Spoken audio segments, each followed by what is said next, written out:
Hello and welcome back to the another episode of Daily News Quiz Analysis for IAS Prelims 2025. It is 10th April today, and in this video we are going to solve some important questions which could be very much relevant for your preparation. But before we will start our discussion, I would like to give you the brief introduction about this initiative so that if you are new to our channel you will get more connected with us. I will try to be very much brief in it. In this video, we are going to discuss three types of questions, and these questions would be taken from three different sources. So depending on it, the first set of questions which we are going to discuss here would be taken from the current affairs. What we are going to do? We will take up the most important articles from the newspapers. We will try to discuss them. We'll try to break those articles into the simplest language possible, and finally we would derive the possible prelims question from that particular article so that it will give the idea which part of the newspaper is important for you when you are reading that, what should be your approach when you are reading this newspaper, how you should read it, and how you can expect a possible prelims question from that particular topic. This is what we are going to do in the first phase of our discussion. After we will solve questions with respect to current affairs, and we will shift our approach to the second part. Here we will discuss questions from the static portion. Every day we are discussing some static topic here, and we started with Indian polity. Currently we are discussing Parliament of India, and in Parliament of India we are discussing the Lok Sabha. So today we are going to discuss few more concepts related to Lok Sabha so that it will give the idea, even though how discrete the topic may seem to you, but still it would be important for you. And UPSC can surprise you by asking questions from those topics which seem very much uninterested to you. So in this way we develop this habit for you to prepare you well before the exams. So after solving questions with respect to current affairs and the static part, we will shift our approach to the last part of our discussion. Here we will discuss questions from the previous year question book. According to me, this is one of the most important part, because in here we don't only learn the questions but also we'll try to understand the vocabulary used by UPSC for framing your papers. We'll try to understand what are the different trends they try to follow for framing your questions, and at the same time we'll try to understand what are those types of questions which we can solve, of which we don't have the proper knowledge, but by implementing elimination methods we can solve those questions. We'll try to identify those questions, and at the same time we'll try to understand how we can implement this knowledge in the upcoming exam. So this is in a nutshell what we are going to do in this video. Now before we'll start our discussion, I would like to request you guys, please do subscribe the channel, do share it with your friends so that they may also get benefited from this initiative, and please do write in the comments what else should we bring for you. This initiative is for you guys. We are going to do wonders in through this initiative, and we have huge plans for you guys, so do stay with us. Now with this, let's have a look at the first question which we had brought here. Actually, this question is the continuation of the yesterday's discussion which we did with respect to the, Supreme Court judgment with respect to the governors, the time he used to take for while withholding the assent to any bill. So with respect to that, it is the continuation of that. We know, if you would had seen my yesterday's video, you would had understood, or I would say you would know what this is all about. What was happening with respect to Tamil Nadu government, how governor was becoming a kind of barrier to the legislative functioning of the Tamil Nadu Legislative Assembly, how the governor of Tamil Nadu, he acted as a barrier. Otherwise he should have been the connecting link between the center and state, but often it was seen that he was acting as a barrier to the legislative functioning of the legislative assembly of the Tamil Nadu government. So with respect to that, he, in few years, in past few years, he had withheld approximately 10 bills, and he was not giving assent to them. So with respect to that, and also we discussed it in yesterday's class how there was no time frame given under this article with respect to how much a governor can withhold a bill. So with respect to this, the Tamil Nadu government, they went to the Supreme Court, and Supreme Court gave a beautiful verdict which we discussed yesterday. So with this, I hope you will recap that discussion. If I will repeat that again, it won't make any sense. So let's solve the question now. Let's try to understand all about it, and also let's try to analyze how such questions are solved in the exams. So let's solve the question here. The question says, consider the following statements regarding Article 200 of the Indian Constitution. So here I would like to mention one thing. sometimes you have the knowledge, but that knowledge becomes the reason for you marking the questions incorrect. That is often seen in the students. And who are those students? They are overconfident. They want to complete the questions in a very short time period. So that is the reason why they end up marking the questions incorrect. So that's why you have the knowledge, but you should be able to implement the knowledge correctly in the exam. So let's take the example of this question and try to understand that fact, how you having the knowledge can be, and how of you would have knowledge about something, and it can be dangerous for you if you won't read the question carefully. So let us see the question. What does the question say? The question says here, they consider the following statements regarding Article 200 of the Indian Constitution. So let's see what does it say. Whenever we as a student, as aspirants, we hear of the Article 200, we know it is about governor. If you would have been a 20% serious aspirant, then you would know that it is about the governor. It is about his powers with respect to the bills, whether he would assent it, whether he would withhold it, whether he would send it back to the legislative assembly for reconsideration. So we know that it is about that. And we also know that the governor has the power to reserve the bill for the president. So here comes the catch with respect to this question. Let's see the question. The question, first statement says, it pertains to the governor's power to withhold assent to a bill passed by the state legislature. 100% correct. We know that Article 200 is about it. It pertains the power to withhold assent to a bill passed by the state legislature. This is 100% true. And also the conflict right now with respect to Tamil Nadu government and the Tamil Nadu governor is over this, that how much the time he is taking in withholding the assent is very huge. He used to have it for unlimited time period. There was no clear definition how much time he should take it. But yesterday, Supreme Court's verdict, it defined the time period how much he should take with respect to these bills. So first statement with respect to this question is correct. Now second statement, it mandates the governor to reserve a bill for the consideration of the president if it contravenes the provisions of the constitution. So let's have a look at this statement. What does the second statement say? It mandates the governor to reserve a bill for the consideration of the president. This part is important. Rest, it is very much understood that if it is contradictory to the principles of the constitution, then it is true he has to reserve it for the president. But here the question comes, when you have the knowledge of that the governor has the power to reserve the bill for the president, what you will do, you would not, if you would have not read the question carefully, if you had not analyzed the question carefully, you would mark this statement correct. You would say that this is 100% the power of the governor, and it is true. So you will mark it correct, and eventually what will happen, you will end up marking the question incorrect. So here I would like to add that this statement, even though it is true, but it is not the part of Article 200, but it is the part of Article 201. So please keep your eyes open in the exam. You may have the knowledge, but your overconfidence, or we can say you want to complete the papers exam quickly, or you want to save your time for the rest of the questions, can make you do wrong questions, can make you mark questions incorrectly. So please do remember this, do read the questions carefully. It is a blessing if you have the knowledge about the question, but often students, what they will do, they will eventually tend to make those questions incorrect because of their overconfidence. So second statement here is incorrect. So with respect to this, we can eliminate option 2, we can eliminate option C, we can eliminate option D. So we are left with option A. That would be the correct answer. This is how you should try to answer the questions in the exam. But still, for the discussion's sake, let's have a look at the third statement. What does it say? Third statement says, it is also very important. Please do remember that this third statement with respect to the current affairs of today's, this statement becomes very much important. Let's have a look at this statement here. Statement says it specifies a time limit within which the governor must either give assent, withhold assent, or reserve a bill for the president's consideration. Now let's have a look at it. We from last one day, or we can say from last 2 days, we are discussing that Supreme Court, they gave an order how much time the governor should take. When we understood that now the withholding power of the governor is not for the infinite time.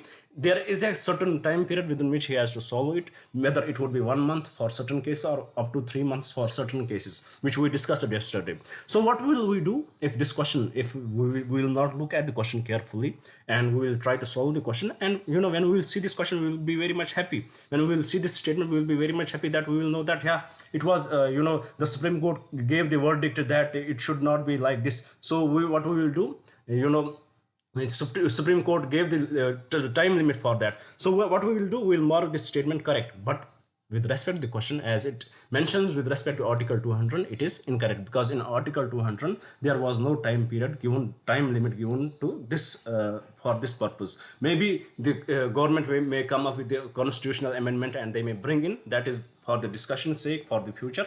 But right now this statement would be incorrect. So please do remember that. So with this, the answer to the first question is statement 1 only, and from the code given below, the correct code would be option A.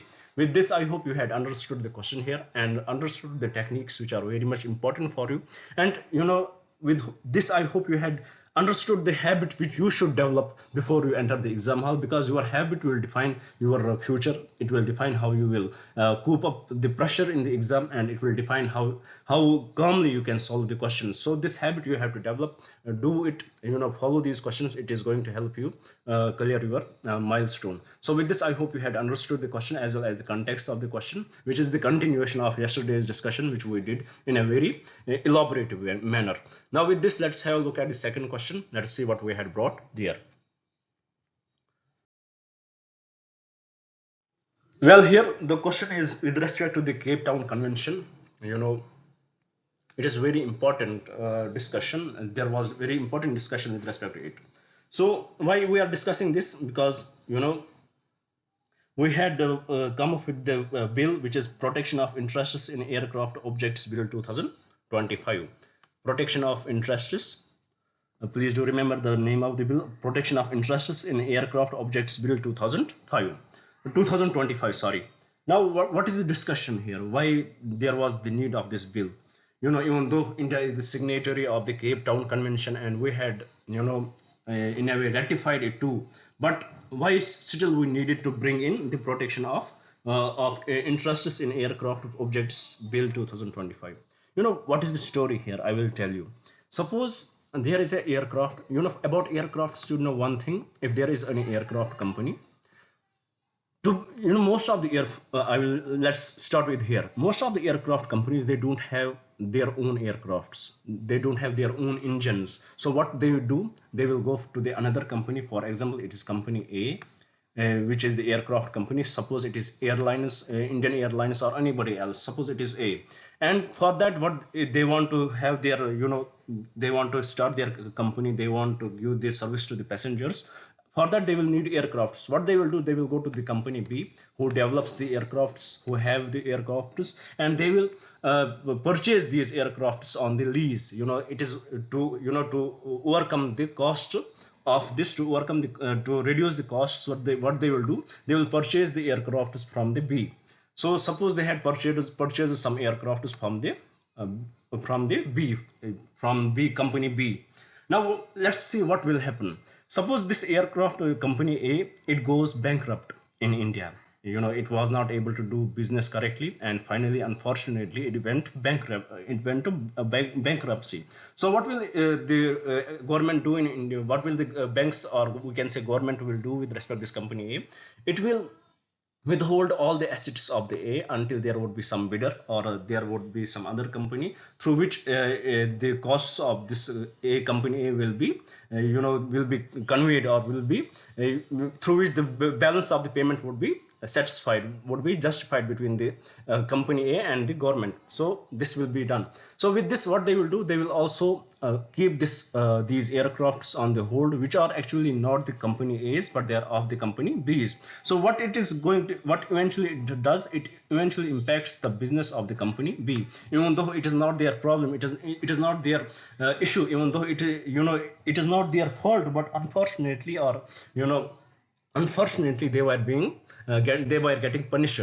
So with this regard, we came up with the bill, which is Protection of Interests in Aircraft Objects Bill 2025, in which the interests of the leasers would be seen would be would be protected, that if they are giving anything on the lease to any company, their interests would be protected. That is why we had this bill has been introduced in the parliament.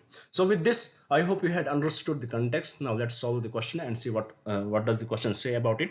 The question says, consider the following statements regarding the Cape Town Convention on International Interests in Mobile Equipment and its Aircraft Protocol. First statement: the primary objective of the convention and protocol is to establish an international legal framework for the creation, registration, and enforcement of security interests in high value mobile equipment, particularly aircraft. 100% correct. Second statement: the aircraft protocol extends the application of the convention's principles to specifically address the unique characteristics and financing of aircraft engines and helicopters. That is also true. Third statement: India is signatory but has not ratified it. No, it is incorrect. India is signatory and has ratified it, but still there are many more. India wanted to be in line with it. That is the reason we had brought in this new law. So with respect to this question, the correct statements would be statement 1 and statement 2 only. With this, I hope you had understood the question and also the context of the question. Now let's move to the another slide and see what question we had brought there. Now let's move to the another question here. As you can see on the screen, the question is basically about the Arctic and the boreal zones. Why we are discussing this here? Because historically, if we look at this region, it has been the huge carbon sink, to reduce the global temperatures, the emissions which we are doing with respect to the carbon dioxide. What it used to do, this region, it would sink that carbon dioxide and reduce the global warming. But eventually, what is happening from last few years, according to the data, which the satellites of European Union has found, that the wildfires from last few years, what it has done, it has led to the increase in the carbon dioxide. It has led to the increase in the global those gases which lead to the global warming. It has led to the increase of the greenhouse gases, and eventually, because of those greenhouse gases, what it has done, it has started melting the permafrost of this particular region. And eventually what had happened, this region which used to be the carbon sink, now it is releasing the carbon dioxide to the atmosphere.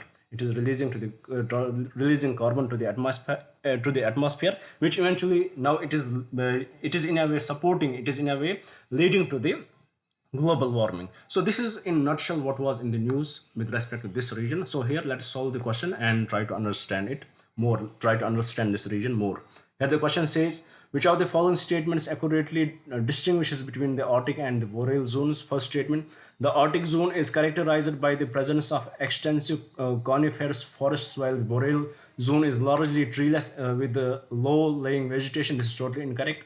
The Arctic zone is actually the opposite of it. The boreal zone is characterized by the presence of extensive coniferous forests. So this is actually the opposite of what actually it is. So first statement is incorrect.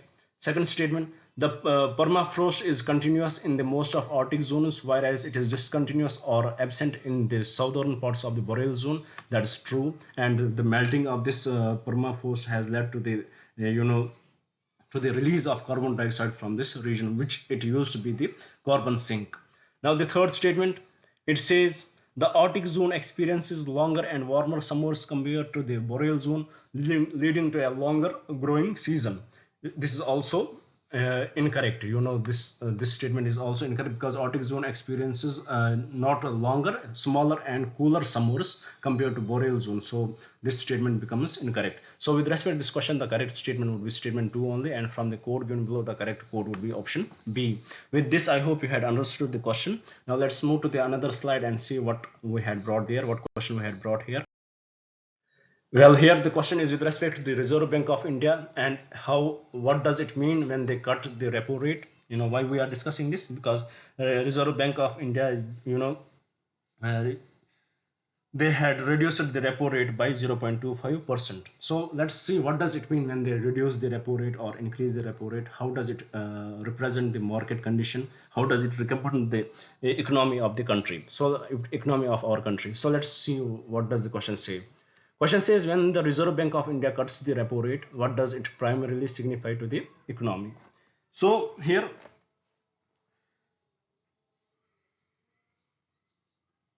First, here we should know that what this repo rate is in simpler terms. It is the rate at which RBI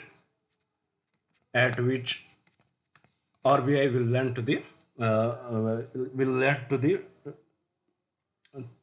it is the rate at which the RBI lend to the banks, or we can say lend to the banks to boost the domestic growth. So this repo rate, it is the rate at which the RBI will lend. So if this will be increased, suppose if RBI will increase the repo rate, what does it mean? It means that the market is not willing, the market will not ask for the money from the RBI. The market will not, RBI, if RBI will increase the repo rate, if they will increase this rate, then that means that it is in a way disinvesting the lending. It is in a way disinvesting the growth. What does the RBI wants to do? It wants to there is inflation and it wants to attack the inflation. It wants to reduce the inflation. So that is why it is increasing the repo rate. It is increasing the repo rate, so that the banks will not get more, there would be less money available in the market. So if it will reduce it now, what does it mean? If the RBI will reduce the repo rate, it means that RBI wants banks to get money for the market from them. So that means that RBI is targeting the growth, that there should be much growth. And in a way, with respect to inflation, RBI is not that much concerned with respect to inflation. So please do remember these facts with respect to the repo rate, why RBI increases it or RBI cuts it. So with this, let's solve the question here. The question says, when the Reserve Bank of India cuts the repo rate, what does it primarily signify for the economy? First statement, it indicates that the RBI's intention to curb inflation by reducing the money supply. No, it does not implement that RBI wants to curb inflation by reducing the money supply, but indeed it implements that RBI wants to target growth and increasing the money supply. So first statement is incorrect. Second statement, it suggests the RBI's aim to stimulate economic activity by making borrowing cheaper. That is exactly what does it suggest. So second statement would be the correct answer to this question. So with this, I hope you had understood the question as well as the context of the question. Now with this, let's move to the another part of our discussion where we will solve a static part question. So well, as you know, currently we are discussing Indian polity, and in Indian polity we are discussing the Lok Sabha. So let's see what question we had brought today with respect to Lok Sabha. The question says, which of the following statements accurately describe the role and appointment of the Speaker pro tem in the Indian Parliament? With respect to Speaker pro tem, if we would see, is it specifically mentioned in the Indian Constitution? So the answer to this would be no. But we can implement it from the articles, especially if we look at the Article 94 of the Constitution. It says the office of the Speaker, when the office of the Speaker becomes vacant immediately before the first meeting of the new Lok Sabha, in this case, what the President will do, the President will appoint a member. The duties of the Speaker, when the office of the Speaker after the first meeting will become, during the first meeting will become vacant. So the duties of the Speaker are to be done by somebody. So here the President will come in and he will appoint a person for this role, and that would be the Speaker pro tem, who would do the functioning as this Speaker. And with him there would be few more members who will take the oaths from the new members of the Parliament, newly elected members of the Parliament. So with this regard, with respect to Speaker pro tem, if we look at it, it is not specifically mentioned in the article, but we can take it from Article 94 of the Indian Constitution. So with this, he is appointed. Please do remember, he is appointed by whom? He is appointed by the Speaker, and he belongs to the Lok Sabha itself. So let's solve the question now. Which of the following statements accurately describe the role and appointment of the Speaker pro tem in the Indian Parliament? First statement, the Speaker pro tem is a permanent position established to assist the Speaker in managing the legislative proceedings. Totally incorrect. He is not the permanent. Once he will take the oath of the members, then the Speaker would be elected, and he is not the permanent. First statement is incorrect. Second statement, the Speaker pro tem is appointed by the outgoing Speaker before the general election. No, he is not appointed by the outgoing Speaker, but the President. Second statement is also incorrect. So third statement, the primary duty of the Speaker pro tem is to preside over the first sitting of the newly elected constituted House and administer the oath to the newly elected members. That is exactly what it is about. Third statement. Fourth statement, the Speaker pro tem continues to hold office until a deputy speaker is elected by the House. This is totally incorrect. So with respect to this question, the correct answer would be option 3 only, and from the code given below, the correct code would be option A. With this, I hope you had understood the question as well as the role of the Speaker pro tem, who appoints him, and for what time period he would be there. With this, let's move to the last part of our discussion, where we will solve a previous year question. Well, this question was asked is from the Indian geography. So let's see what was the question. This question was asked in year 1995.